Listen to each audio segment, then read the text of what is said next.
So today I'm going to talk about road positioning.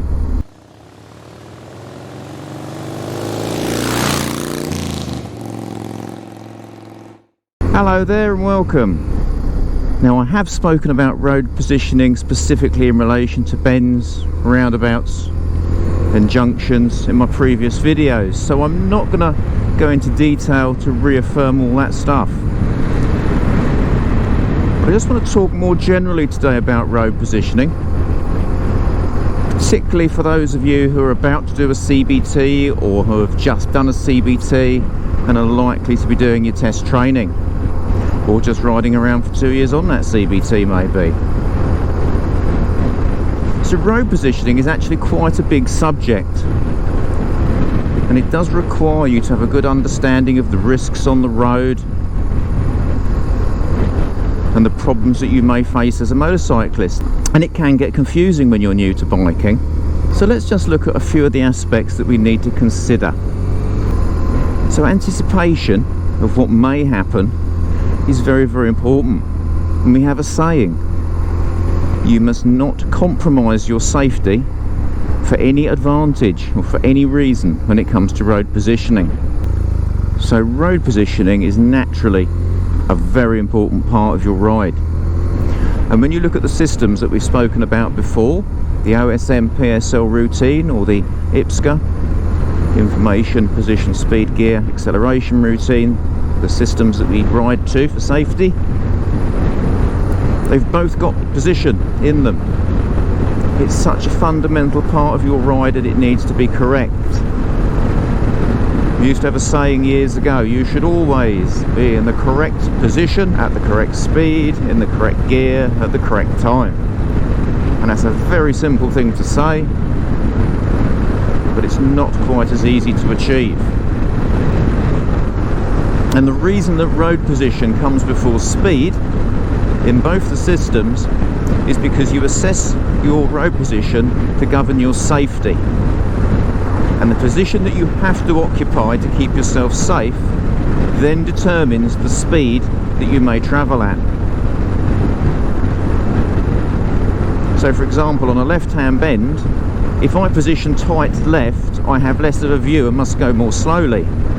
But if I'm positioning to the right, I increase the view and possibly may go more quickly. So I gain an advantage on a left-hand bend by moving to the right. By positioning to the left on a left-hand bend, I lose the advantage of the earlier view and the smoother and the faster line, but in many circumstances I may enhance my safety. And whilst I've restricted the view, and people might say, well, you've restricted your view, what if someone's parked round the bend? That's why your speed has to be lower, because you always have to be able to stop in the distance you can see to be clear. So if you follow the rules, it works and it preserves your safety. So in considering a road position, there are many factors to be considered. I always look at it that there are 5 main broad areas. Number 1 is safety. That's always got to be linked very closely to your road position. It's non-negotiable, it's your trump card. You must never compromise your safety in your road position for any other advantage or reason. You must preserve your safety. Number 2 is stability. So wherever you position your machine on the road, you're looking for stable grip. You want those tyres to be able to bond to the road with the most grip that you can achieve, and that of course is very closely linked to your safety, because if you are on an unstable road surface, it may well compromise your safety. Number 3, position to see. If you don't get good observations of what's going on the road, you can't get the correct information in, and that can indeed compromise your safety. So having said that, don't put yourself in a situation where you could be struck by an oncoming unseen vehicle, or even a seen vehicle. So whilst we're going to position to see, we also want to position to be seen. Being seen by other road users is of great benefit to us, because at least if they can see us, they can react to us. Yet again, don't put yourself in ways of other danger by trying to achieve that. And number 5 is smoothness. We know that a motorcycle that is upright is more stable and has more tyre grip for the act of braking or accelerating. So if we can achieve a smoothness of line, that is to our advantage in most circumstances. However, do not compromise your safety to achieve the perfect, smooth, upright line. So when thinking about basic road positioning to the left, just be aware of hazards such as junctions and driveways, adverse cambers, debris, broken road surfaces. When moving to the right, be particularly aware of your proximity to oncoming traffic and the fact that a road user may try and sneak up on the left-hand side of you. When riding in the centre of your lane, just be aware that some roads, particularly rural roads, may have a very large accumulation of gravel in the centre of the lane,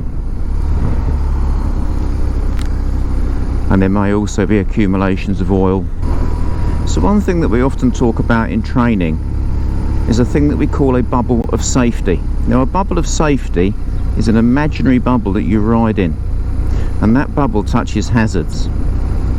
So your aim is to make the bubble as large as possible, and potentially that means that you might be able to ride a little bit quicker. But as the bubble gets smaller, you must ride slower. So in other words, the less safe space that you have around you, the slower you must go. And that's a really important technique, especially when we're passing parked vehicles, because you should always endeavour to be far enough away from a vehicle that if the door were to open, it couldn't hit you. So you don't want to be passing parked vehicles too closely.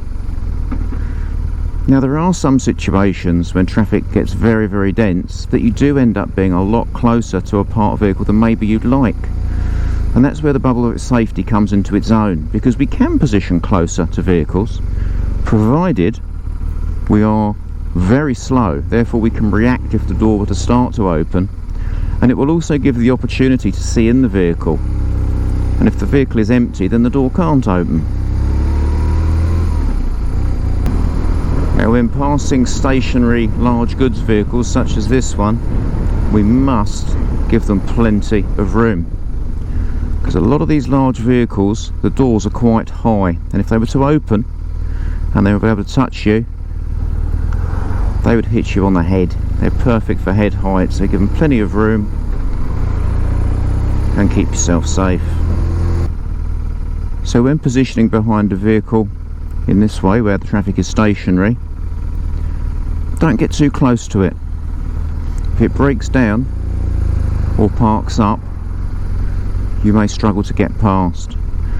Or if the driver puts the vehicle in reverse by mistake and starts coming backwards at you, you need to have an escape route. So give yourself sensible amounts of space that you can see, be seen, and escape if necessary. And this is particularly important on hills, because if the vehicle rolls backwards, you want to be far enough away that you can deal with the problem and not get struck by the vehicle. So your position for following a vehicle should always be such that you can stop safely if that vehicle in front needs to stop or react to a hazard. So using the 2-second rule is very useful, increasing to 4 seconds in wet, slippery road conditions. So when you're following a large vehicle, don't get too close. First of all, you can't see very easily, but just as importantly, other people can't see you very easily. Now, I'm okay here because I've got a car in front of me, but if I was really close up behind a large vehicle and that driver's trying to emerge, they might not see me till the last minute. They might think, oh, once this big slow vehicle's gone, I'll pull straight out. They may not see you. So as I'm riding along, we're constantly assessing, of course, but I'm constantly thinking about my road position.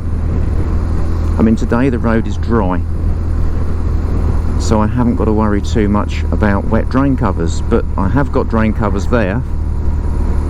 If they are sunken, or if they are raised, they will have an effect on my stability. So I don't want to be riding over them in the wet, because they will have an adverse effect if I'm accelerating, braking or cornering. ABC, acceleration, braking, cornering.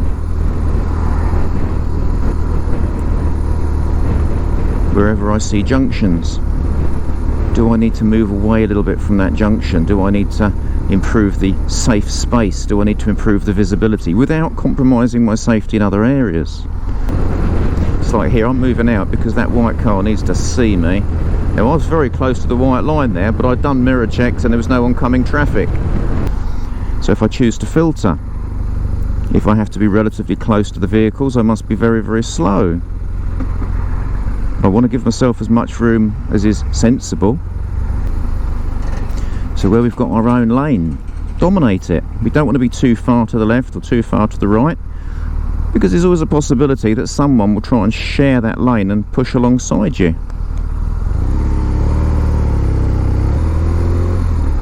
It's like here, I'm just going to hang back a fraction, not enough that I'm going to invite someone to pull out in front of me. I just want to be seen as I approach the junction. If I'm too close to the vehicle in front, especially if I was on a smaller bike, I mean this bike's quite big, I'm relatively visible, although I can't rely on that.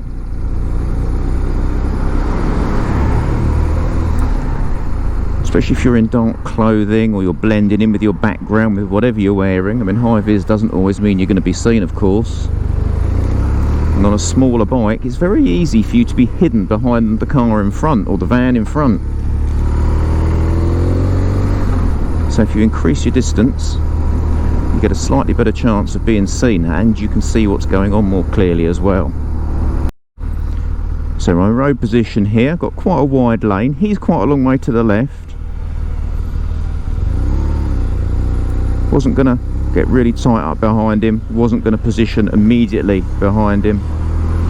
I had a bit of an escape route if the vehicle behind decided not to stop or to slow down a bit late.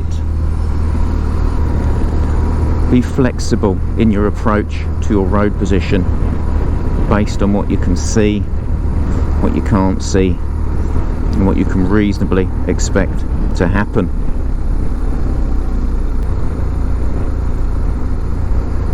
So don't forget, your road position also sends out messages to other road users. They will interpret your road position as to what your intentions may be. So you've got to make sure that whatever you do accurately reflects what you intend to do. So positioning to the left sends out the message that you intend to turn left or pull over on the left hand side. Positioning to the right generally indicates a right turn or an overtake. So if you're completely in the wrong position for what you intend to do, don't be surprised if another road user does something that you don't like. So with these speed humps, always go for the gaps where you can. And if you can't go for the gaps, then ride over the middle of them. Don't ride on the edges, on the slopey sides. And if you're braking, get off your front brake before you go over them. And that's because the suspension is compressed and you'll have less suspension than you need. So on single track rural roads, road positioning is going to depend very much on what you can see and what you can't see, but also the condition of the road. So I need to think very carefully about whether there's any moss or greenery growing on the road. It's obviously quite damp in places in the centre of this road. There's a lot of gravel as well. Now, whilst I could be on the other side of the carriageway, I could be out here actually to help a little bit. If you've got a bit of a blind view and you've got a car comes around a corner, you might have to suddenly come across that rough bit of road. So it's best practice just to stay where it's safe right from the word go. You do have a lot of flexibility on these rural roads. You've just got to make sure it's wherever you put yourself is safe.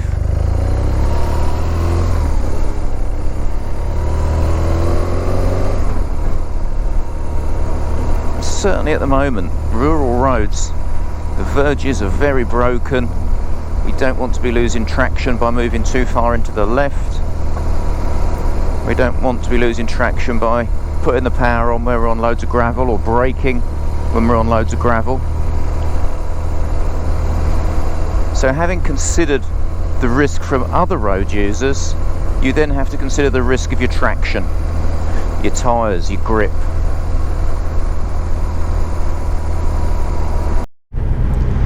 So when approaching a brow of a hill such as this, position either within the centre of your lane, or if the road is very narrow, position more to the left. That way, if a vehicle is coming towards you up the middle of the road, you're already in a position of safety. Once the view breaks, you can choose what you decide to do. Be very careful when you position left, because you may have cyclists and pedestrians to be concerned about.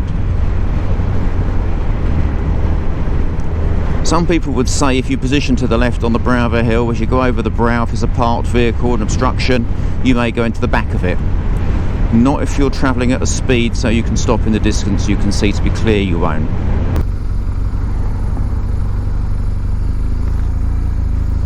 So with pedal cyclists, always give them plenty of room, at least 1.5 meters clearance. Try and give them as much room as you would a car. They're likely to swerve out to the right to avoid imperfections in the road and potholes, or they can be blown off balance by strong winds. So don't get too close to them. So plenty of room for safety.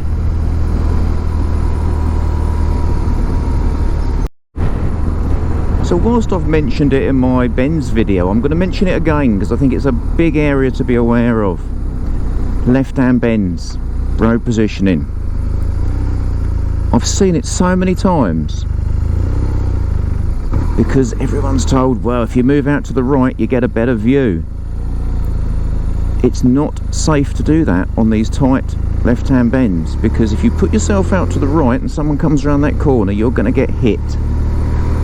You must position tight left in those circumstances on a left-hand bend.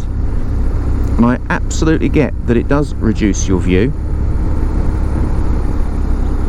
but to be honest, in a situation like that, moving out to gain a view, you're not going to gain that much of a view of the road ahead, but you will be seriously compromising your personal safety.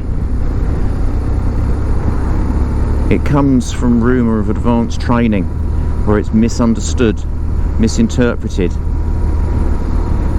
People think, yeah, I'll get out on the right. You shouldn't do it. It's like this one here. That bend's not giving me any extra view at all. I can't move out. When you see an advanced motorcyclist move out to the right on a left-hand bend, they are extending a view, not making a view. It's a fundamental difference.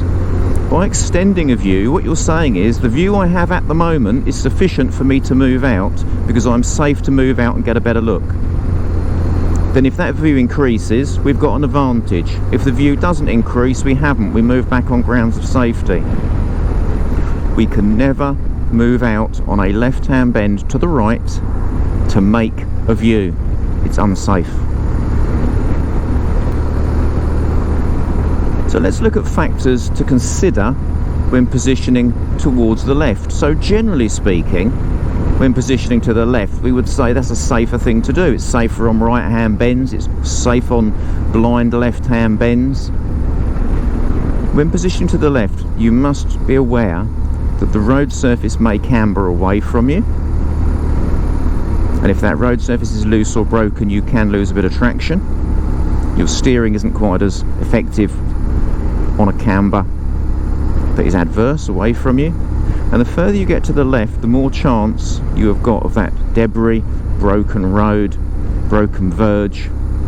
And I have seen it where riders sometimes get distracted and they look down because the bike starts to drift a little bit and they feel it twitch.